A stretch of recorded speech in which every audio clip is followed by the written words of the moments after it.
How much does Lila's stationery store make in a month? He asked, looking for a reaction from me or my husband. I instinctively knew I shouldn't answer honestly. I spoke, trying to keep my nerves in check. About $2,000, I guess. It's a small shop, so it's tough to keep it going. I intentionally quoted a much lower sales figure. The shop has been around for a while, and being a small local business, it probably doesn't look like it makes much.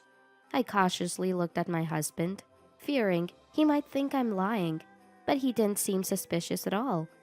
After a silence, he suddenly said, "If it's not making much, it wouldn't matter if it closed, right?"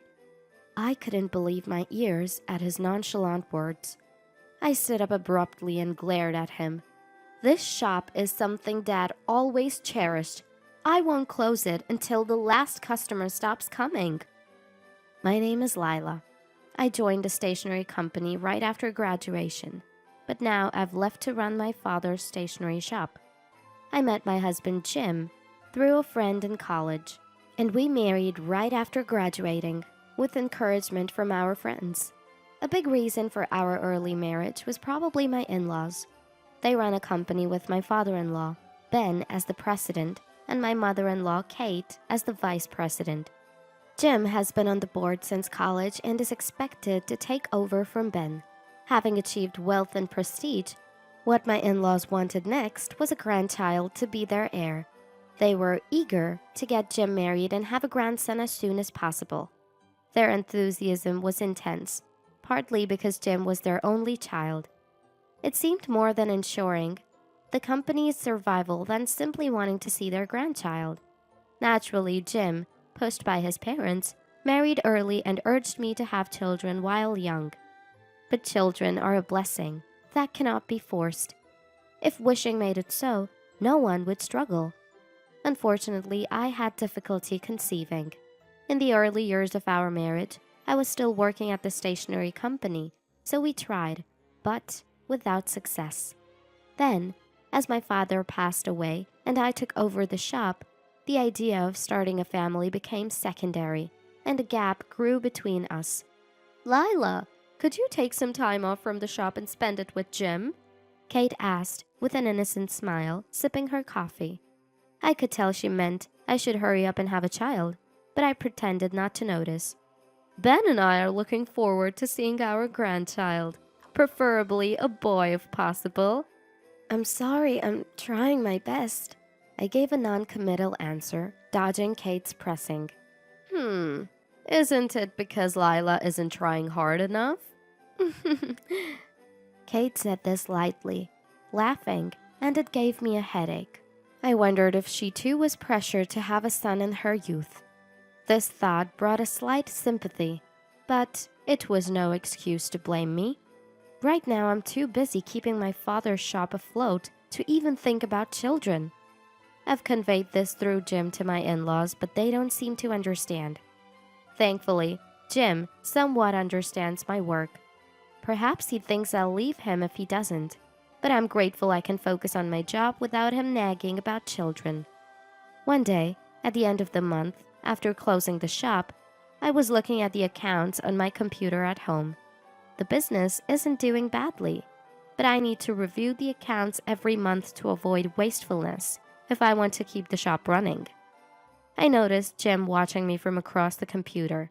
He didn't speak or leave, and his presence was distracting. Finally, I couldn't take it anymore and spoke to him. "Is there something you need?" Seemingly caught off guard, Jim recoiled slightly.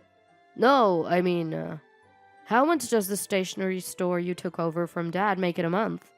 My husband asked, watching my reaction. I looked at the ledger, tracing the numbers in the sales column. Then I looked at my husband, waiting for my reply. "Why do you want to know that?" I asked, driven by some instinct. Until now, my husband had verbally acknowledged my work, but never showed any real interest in the details. If I ever talked about the stationery shop at home, he would just leave the room. So, I eventually stopped discussing it with him. This sudden inquiry about sales must mean something. He shifted his gaze around, struggling to speak. Dad told me to ask. After saying just that, he fell silent, as if he had completed a task.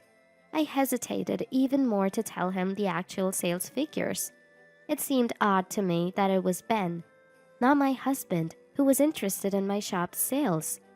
I instinctively knew I shouldn't answer honestly. I tried to calm my nerves and then spoke. Maybe about $2,000? It's a small shop, so running it is tough. I deliberately mentioned a much lower sales figure. The shop has been around for a while, and being a small local business, it probably doesn't seem like it makes much.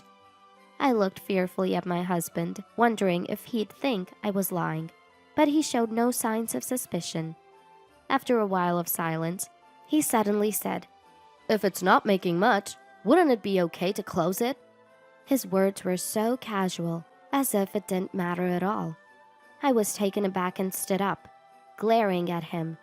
This store is something Dad always cared about deeply. I won't close it until there's not a single customer left.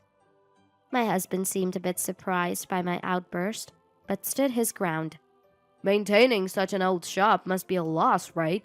Instead of a job that barely makes any money, you should focus on having a child and devote yourself to parenting. Our views clashed head-on. Me wanting to protect and work in the shop my father kept going, and my husband wanting me to have a child and stay at home. It's not that I haven't tried to have a child. I've done everything one might call fertility treatment, and my husband has been supportive regarding children. We went to the hospital, but there were no issues with either of us. At this point, I feel like I can only leave it up to fate. But it seems my husband thinks differently. He acts as if closing the shop would miraculously make having a child possible. I clenched my fist, trying to calm myself, and sat back down. Did Ben tell you to say that? My husband tilted his head at my words. Did Ben tell you to get me to close the shop and hurry up with showing him a grandchild? Contrary to my anger, my husband's face remained emotionless. He briefly said, "Not exactly," denying my assumption. If Ben didn't say it, does that mean it's my husband's true feelings? Does he see me just as someone to bear children, like his parents? The thought made me feel like bursting into tears. My husband briefly showed surprise at the tears in my eyes, but quickly composed himself. His face bore a hint of mockery. "Lila, you've changed since taking over the store." I stared at my husband, unable to grasp what he was trying to say. "When you were at the company, you took good care of me, and you were beautiful and cute. Now it's like you care more about the shop than me. Just a nagging middle-aged woman." His disdainful gaze felt like a stab. "I am an adult. I can take care of myself," I shouted, speaking my mind. "I am not my husband's mother or a servant, nor am I here solely to bear his children. I have my own life and purpose as an individual. Marriage and parenting are parts of my life, not the main theme." But my feelings don't seem to reach my husband.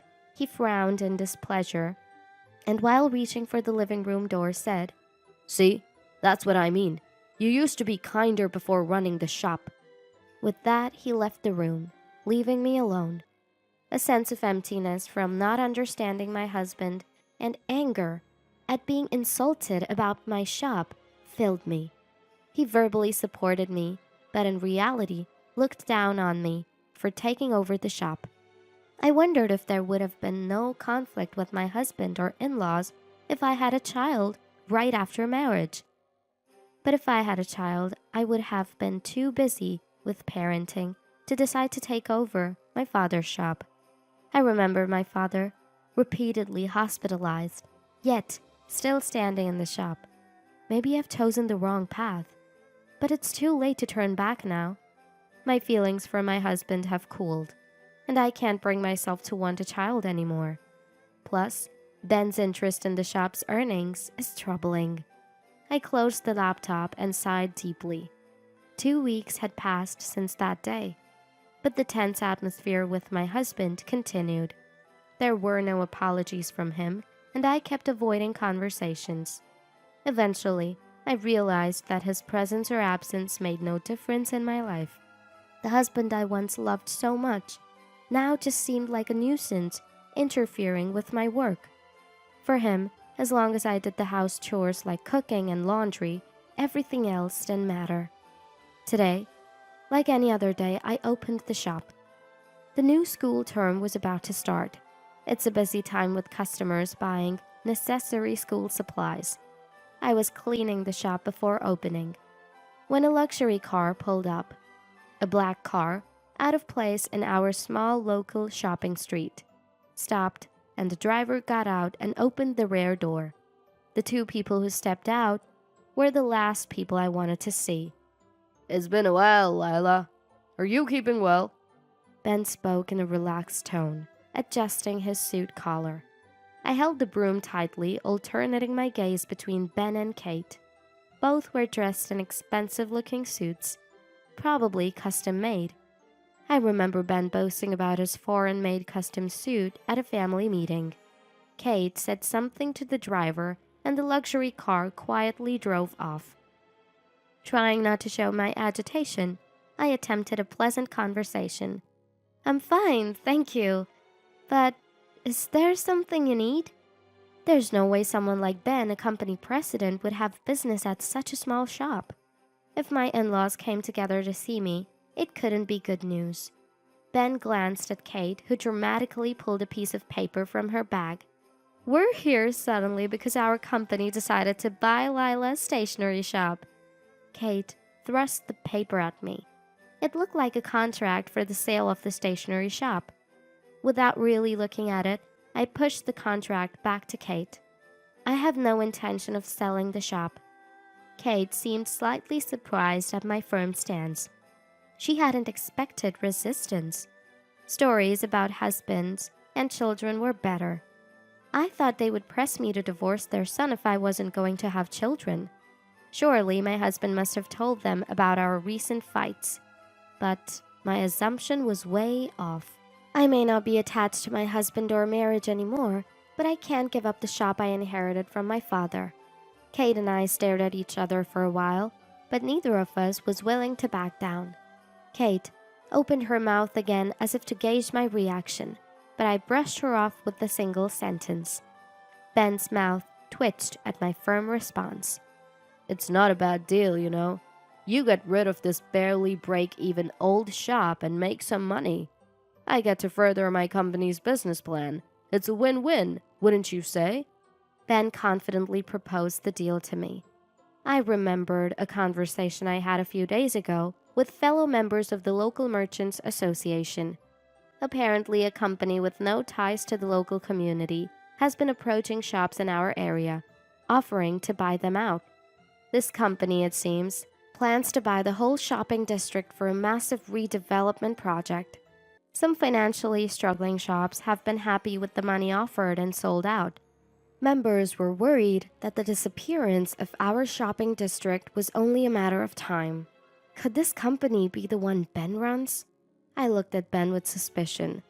"Just out of curiosity, how much would I get if I agreed to sell?" My in-laws smiled, thinking I was entering negotiations.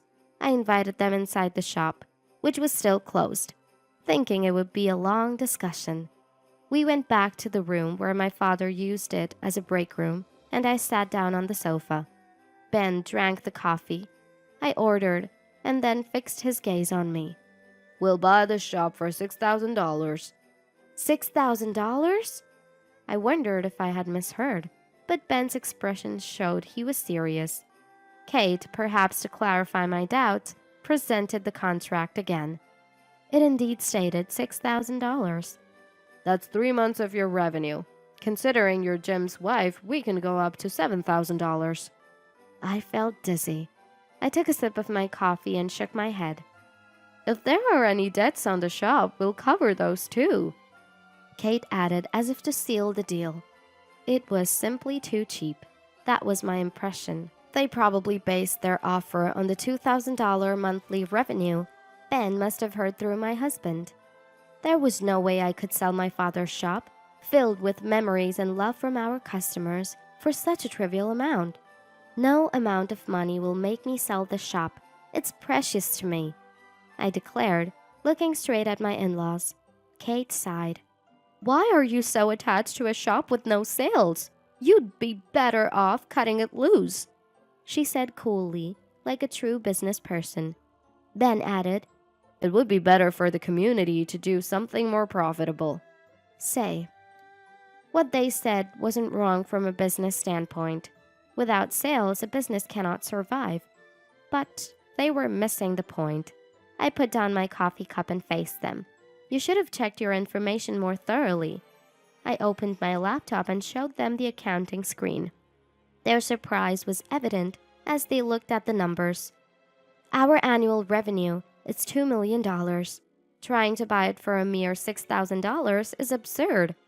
Just then, the shop door opened. I thought it was a customer and started to stand up, but it was my husband. He seemed to have come to check on his parents' unsuccessful negotiations. His first words were, Are you still at it? Ben snapped at him. Lila, did you lie to me? My husband just arrived and already being yelled at looked lost. He glanced at Kate for help. Kate avoided his pitiful gaze and glared at me. What do you mean? There's no way this old shop is making $2 million.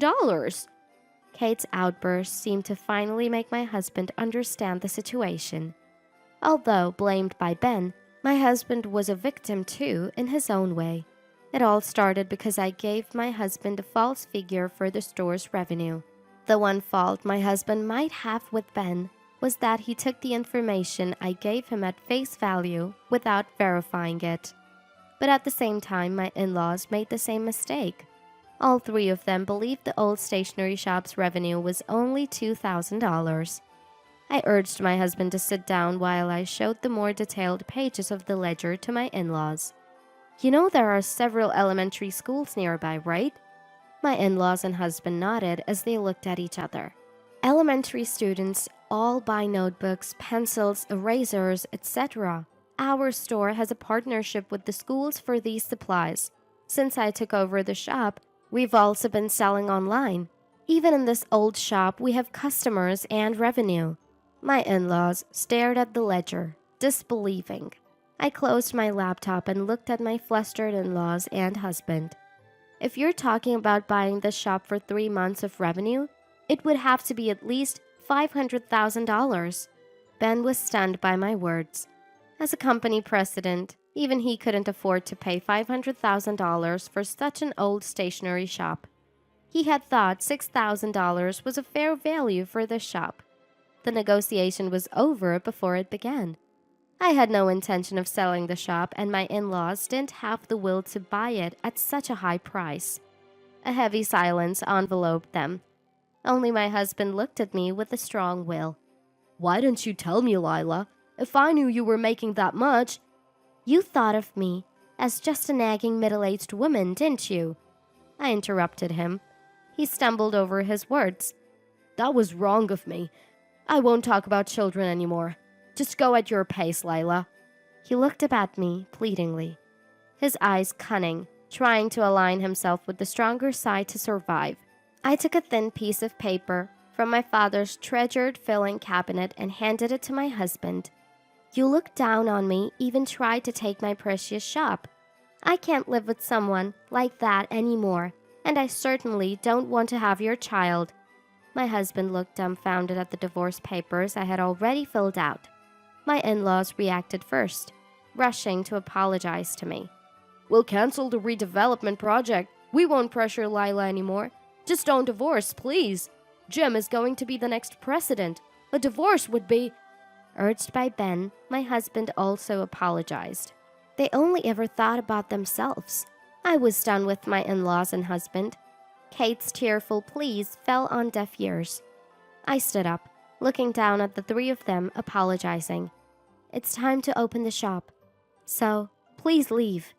Later, with the help of a lawyer and ignoring my clinging husband and in-laws, I successfully finalized the divorce. I moved out of the house under my husband's name and into the stationery shop which was also my childhood home. I hadn't cleaned much of the living area since my father's passing, but thankfully the local community helped me with cleaning and recycling appliances, and I easily started my new life. As I had known these people since I was a child, I didn't feel too lonely in my parents' house, now that they were gone. After failing to negotiate the sale of my shop, my in-laws' company faced a backlash for trying to cheaply buy out shops in the shopping district, leading to a stock price crash. They had to significantly downsize the company to stay afloat, and the executive salaries, including my in-laws and husband's, were mostly cut, forcing them to sell their family home. I sometimes saw figures resembling my in-laws or husband lingering near my shop, but they stopped appearing after the divorce was finalized. They weren't bold enough to ask me for money even after the divorce. In contrast to my in-laws' company, my stationery shop flourished even more. Using my experience working at a stationery manufacturer, I increased profits and bought the vacant lot next door to expand the shop. For now, I'm not interested in marriage or children and have no desire to date. The owner of the grocery store keeps trying to set me up with his son, but I'll likely spend my days happily busy with my work for a while.